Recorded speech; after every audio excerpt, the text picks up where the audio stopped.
sit. We always have Thor sit and wait at boundaries. The front gate is a really important boundary because it's the gate that goes out onto the street. So we always practice this here. He's sitting. I step through to accentuate the fact that this is my boundary, not his. If this is always the way it goes, then he's way less likely to ever run out this one day when for some reason it's hanging open. Okay, and that's obviously why we do that with the front door as well. So if you have to go back and close a gate or something or a door, you just do your left circle like that to close it. Of course, you're always turning left into him. Let your body do the work instead of dragging him around, turning right and dragging him around on the leash. Sit at the curb. And of course, if he doesn't respond right away, just gently but firmly pull up and he'll go there. We have a little dog behind us. You don't have to show that dog, but you may hear it on the mic, a little chihuahua right behind the camera person that's loose from a neighbor across the street and might bark. I'll run around. I always do the sit stay at the curb and then walk across the street. Okay, in training mode, just really making sure he's not pulling, keeping that leash loose, but if he pulls ahead of me, just doing a little prompt. But he's pretty much got it now. You see he's not pulling, going across the street in training mode. Doing my little left turn here, sit, having him sit. He's a little bit slow sometimes, so I just help him. Never repeat the command, of course. If he doesn't do it, just gently but firmly reinforce that command. And then with your right hand, go, and he's free. That's the way I always start the walk. You start the walk on the inside of the front door. He waits, is calm through all those boundaries, front door, front gate, curb. By the time you let him free like this, which is just maybe 2 minutes, or maybe even less at your house, he's in the zone. You know, it's so much better than starting the walk in there. He's jumping all over you, he's all excited. You hook him up on a leash, he pulls you out through the front door, pulls you down your sidewalk or driveway onto the sidewalk. It's too late to do training. He's already out of his mind and excited, and really hard for you to just get him back on track. So why not use, watch out, why not use the walk? You have to go from inside your house to the street anyway if you're going to walk him. Why not create a calm zone between your front door and the sidewalk, and the reward for being free like this out on the street to pee and sniff or whatever is to wait at all the boundaries, and he knows how to do it. You just have to do what I'm doing at your house, and all that's going to be familiar to him. And of course, we're practicing there with you already so that you can do it there. But if you do that, that's part of the training. That's half of the training right there. Practicing with him and making sure he's calm in these spaces where formerly he was just out of his mind and pulling you around and excited. That goes a long way to just overall making him a calmer dog, less reactive dog. You can see the walk has started and he's not pulling or anything. We're just going to start ambling around. We're going to go this way because he's facing that way. So this is the way the walk would start if you start him off the right way. If he pulls, just do a little prompt. It's just a little signal before he goes to the end of the leash. You got that little tiny prong collar on there that closes with the same pressure all the way around his neck. So it's like power steering on your dog. It's just like that. Just use that to your advantage. The prong collar is not supposed to cause pain, but it does. You're not supposed to use it that way. You're just supposed to use it the way you see me using it on the video, just doing little signals. And that's all you need. It's very subtle, actually. And then, of course, worst case scenario out on the street, if he's having a day where he's really overstimulated, he sees some sort of distraction where he gets really excited, well, come, use your commands. Good. Let's say that there's something right there. Come, keep calling him back. Good. Keeps looking again, getting excited. Come, call him back. Good. Right there, that breaks that whole spell of seeing something, staring, pulling. Keep using your commands to call him back to you. And he's so good at that now that will really neutralize that problem. And of course, you could always call him back to you to come to you, reward him, step into him, and get going the other way too. That's another way to have him be calmer on the walk. Just get him out of the eyesight of that, whatever that distraction is, if that happens to you. We're going to do the rest of this video in a much more busy space, so you'll see how he acts towards distractions anyway. But just in case you do have that problem on a walk, that rule is the leash is always loose. You're either tapping it to keep it loose, And you'll see that as you do that, you'll never, less and less, you'll never have a reason or an occasion to tap it, because as he gets used to walking closer to you, you won't have a tight leash, so it won't matter. Or you're going to be calling him back to come to you, which draws him back to you, which you'll have what you see me having now. After 3 or 4 weeks of this, he doesn't pull me anymore because I've been doing those things. So you just do what I've been doing and you'll have this.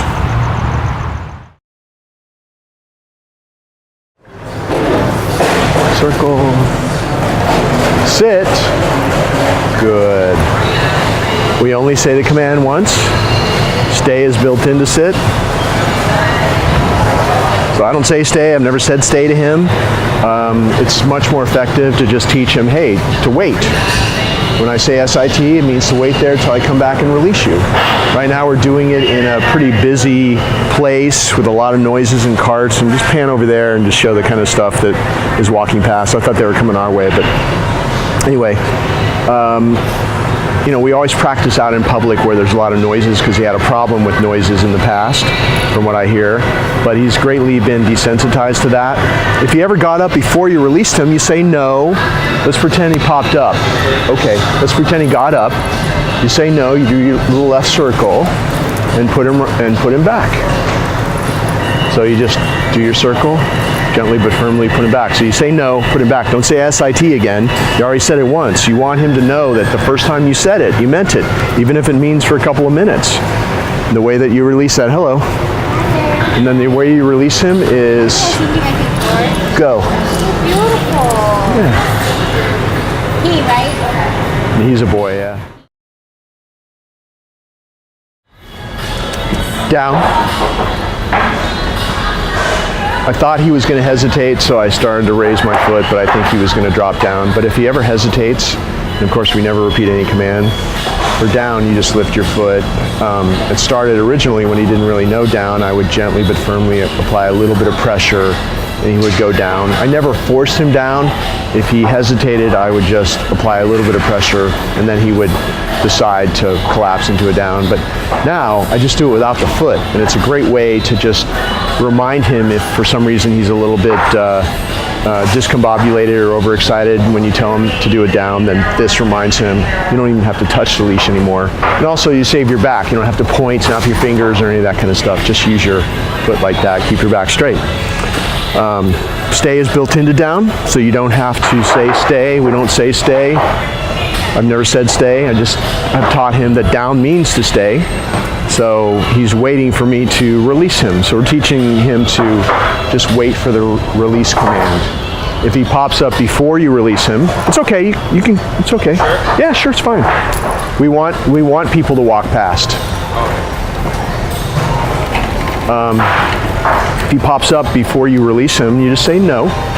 If he's in front of you like this, see, this is great. Good. I'm going to reward him for staying down when we have this much stuff going on, things going by, carts, whatever, because for most dogs, it's really hard to stay there in the face of these types of distractions. Plus, he has a thing with noises. And I don't know if you can hear, but somebody back there, that guy is piling boards, which is actually a noise that he used to, would have kind of made him nervous. Good, but now he's been greatly desensitized to all kinds of noises because of the way we've done the training. And that kind of stuff doesn't bother him anymore. Coming here and practicing training out in public in places like this has really gone a long way to make him a lot more stable as well. See, like that would have, good, I don't know if you heard him bang that board, but that would have made him jump a month ago when he first came to us. So if he gets up like that, you say no. See? And he was about to go down anyway with the no. But if I had to step on the leash, I would have, just like that. And he's waiting for me to release him. And the only way that we would release him out of a downstay is come back to get him. Never call him out of a downstay or a sit stay for that matter to you. There's no reason to do that unless you're in a dog show, which you're not going to be taking him to shows. And also for a dog that was easily overstimulated like he is still, but less stable and jumpy and skittish. When you call them out of down stays or sit stays, it makes them more anticipatory, and anticipation is your enemy in this case, because it makes him, he's more reactive in an anticipatory state of mind. He's not going to be as calm, and his sit stays and down stays aren't going to be as solid. So never call him out of a down stay or sit stay. We teach him, hey, you only leave here one way, and that's when we come back to get you. So it's really clear, no matter where you are, no matter what you do, when I say down, you stay there till they come back to get you. That's the safest way to do it as well, and makes for a much more stable downstay. So I come back, stand next to him.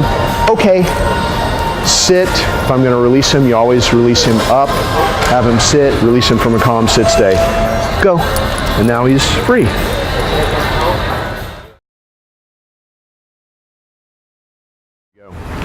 I want to break down how I've been practicing the come command with Thor, and it's just some simple steps that if you follow these directions and these steps every time, it just becomes like second nature. I'm just getting out of the way of cars and things. We're practicing here. We're in a place where there's a lot going on, and and rightfully so, he's a little bit skittish of giant moving vehicles that come close to us, so I don't blame him, but that would not be abnormal. He's still a little bit skittish, but as you can see, he's so much better than he was, and that's why I'm doing these videos out in a real kind of crazy, distraction-filled environment like this. There's a lot of stuff going on. The back door is right behind the camera, so there's a lot of people and things happening right behind the camera. With the come command, I always put the loop of the leash over my left hand, and the reason is I want to keep the reward in my right hand, and I want to be able to say, come, and he comes to me, and my left hand is free to grab his leash, which is on my left side like that. And then I could step into him and have him sit if I wanted to, and do some walking, or I could just have him sit and release him and be free again. Go. Come on, go. But that's why I keep it in my left hand, because when you call him to come to you, the leash is on your left side anyway, and you just grab it, and then you have him. So try not to say, come, and a lot of times in a row, just give him the reward and not grab the leash, because you don't want him to ever get used to the fact that, or think that he can come, get the little reward and run away. So it's always a good idea just to, do it this way, and grab the leash if he has a leash. If he doesn't have a leash, hook your hand under his leather collar, just so that he's very used to coming to you and staying with you when you call him to you. But other than that, it's the target, the reward in the right hand. Call him to this target, and when you practice on a leash, always have a reward, because he can't see that this is empty. And of course, in a real life situation, in a crisis situation, he's likely to not have a leash. You don't have any rewards or anything, and he'll still come to this because of the way you practiced. So practice with food when you do, with the rewards, with the natural balanced sausage or whatever you're using. We use the natural balanced sausage when you can, so that in an emergency, he always comes to this target. And when he comes to you and you don't have food, come.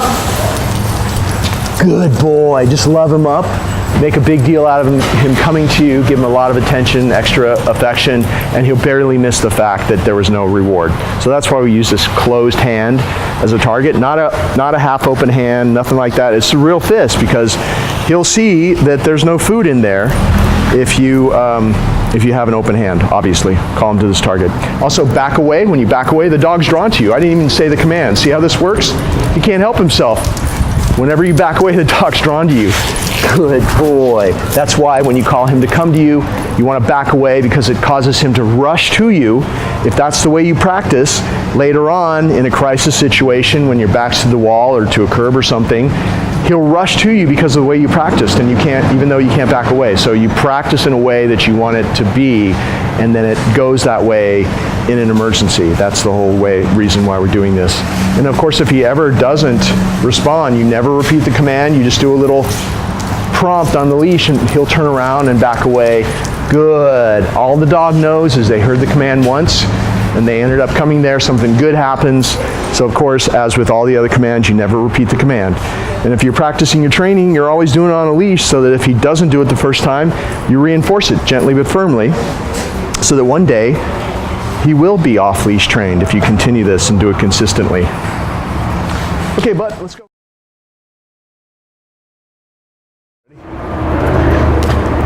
Sit. If he ever doesn't sit right away, if he's distracted like he is right now, don't ever repeat the command. Just pull up with a little pressure and he'll go there. Never repeat the command. That's how you have it most of the time without having to help him, as long as you reinforce it right after you say it. Make sure that he goes there. If he gets up, before you release him, you say no. Do a little circle like this. Gently but firmly put him back. He's distracted. We have a dog yard behind the camera person. You don't have to show it, but he's also in a new spot. He's about to meet a new person, and I'm just making it extra hard for him for the video's sake to show you what you can do or what he's capable of. So in this greeting routine, I'm going to step over to this new person and give her a treat. She's going to offer it to him. I'm going to pat his chest and say, go say hi. He's going to get it. She's going to pet him. I'm going to say, come. Call him to me. Good. Step into him. Have him sit. I'm going to do it 3 times. It's a great way to intro him. We're down to dust, but he still likes that. It's a great way to intro him to new people, to teach him respect. Go. He's done this many times with us, with other people. Come. And he's not jumping on people anymore. He used to get kind of excited. Sometimes he'd jump. Sit. I guess it wasn't a huge problem, but still, we always practice this greeting routine. Whether he had a huge problem with visitors or, when you came home he was really excited or not, it's still a great way. Did I give you a treat? Okay, so I forgot because I was talking. So you give her a treat. Go say hi. So it's still a great way to practice your training, your sit stay, he doesn't even want those. Come, for some reason, but it's okay. Good. If you're offering him a treat down on this level and you're petting him, there's no reason to jump. All the good stuff is down here, so why would he jump? So always make sure that when he's coming over to you or when you send him over, you tell the people, give him the treat and pet him. If they don't have a treat for some reason, just be down there to pet him. Give him all that attention there. If he ever jumps, then they say no and don't touch him, don't correct, because this dog would love to be corrected. It would perpetuate that problem. So show him all that good stuff is down when he's on all fours. Stop touching him if he jumps up. This very specific greeting routine you just saw, we do it every day with somebody different, and it just helped to make him a lot calmer when he meets new people. She's brand new, he doesn't know her, and he's really super calm now with new people.